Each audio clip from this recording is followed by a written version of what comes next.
Que je fais depuis Neuchâtel. Ne me demandez pas comment je me suis retrouvée là. Oh, je vous assure que rien n'est prémédité et que même moi, on me dit regarde quoi? Et en fait, regarde, je me suis mis pour vous parler juste en face d'une bougie. Donc je trouve ça toujours très merveilleux quand ça se passe comme ça. J'étais en train de dessiner, j'avais mes enfants dans le salon, je finissais voilà, mon travail sur des portraits de personnes âgées. Et puis, tout d'un coup, je me suis levée. Et en me disant, pour Edith, une amie, il faut que j'aille là-bas. Alors là-bas, c'est ici, hein, sur une chapelle, la chapelle de Salars. Et autant dire que quand ça se passe comme ça, vous ne contrôlez pas, vous n'avez pas forcément envie d'y aller parce que vous n'avez pas prévu de sortir, vous n'avez pas forcément envie de bouger. Et puis, vous savez, c'est comme si vous étiez téléguidé. Voilà. Donc tu sais pas pourquoi tu le fais, mais tu y vas. Je suis arrivée ici, je voulais arriver jusqu'au bout avec la voiture, impossible, parce qu'ils sont en train de goudronner la route. Alors, résultat des courses, je suis venue à pied après avoir déposé ma voiture et j'ai fait un chemin de marche où je me suis dit, tiens, c'est rigolo, je suis la première à fouler ce chemin-là après avoir goudronné, donc je trouvais ça rigolo et très symbolique. J'arrive ici, je suis accueillie par petites abeilles, petites fourmis et puis un papillon qui ne fait que me suivre. Je trouve ça très beau.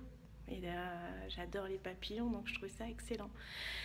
Et j'arrive, je rentre dans la chapelle en me disant, écoute. Ah oui, sachant que écoute, c'est depuis le début dans la voiture. Même je croyais en fait que c'était la radio. Ça m'arrive, c'est la deuxième fois aussi fort que ça, en fait, où à chaque fois que j'entends ce truc-là, j'ai voulu éteindre la radio, mais en fait, il n'y avait pas de radio. Et après, j'ai cherché le portable parce que j'ai cru en fait que c'était la musique qui s'était enclenchée sur mon portable. Mais ben non, mon portable était à côté de moi, il n'y avait rien. Et là, je me suis dit, ok, j'écoute et finalement, oui, il va y se passer des trucs. Je rentre dans la chapelle, je décide de prendre quelques images pour le cœur de mon ami et on me fait regarde sur le coin. Et là, je regarde sur le coin et je trouve ça. C'est une prière à Sainte Rita et en fait, il est marqué que la personne qui trouvera cette prière l'emportera, l'écrira 15 fois et déposera une copie dans une église ou une chapelle à chaque fois qu'elle le pourra. Lorsqu'elles seront toutes distribuées, la personne recevra une grâce imprévisible. Priez Sainte Rita avec foi et confiance. Au départ, je ne l'avais pas lu, je le filmais sans comprendre. Mais lis l'intérieur. Je lis en fait et je dis, mais tiens, ça c'est rigolo parce qu'en plus, le seul truc que j'avais accroché, c'était le chiffre 7. C'est mon chiffre. Donc on va, oui, vous allez dire, oui, bon, la symbolique, ainsi de suite. Ça me parle à moi, c'est l'essentiel. Et donc, je trouve ça juste merveilleux parce que, voilà, je suis missionnée pour avoir des petites choses et déposer des choses assez symboliques, en fait, pour les gens. Je regarde à côté parce que j'avais l'impression qu'il y avait quelqu'un. Donc, voilà, donc je trouve ça formidable. J'avais envie de vous faire partager ça. Je suis contente. Bisous, Edith.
chapelle.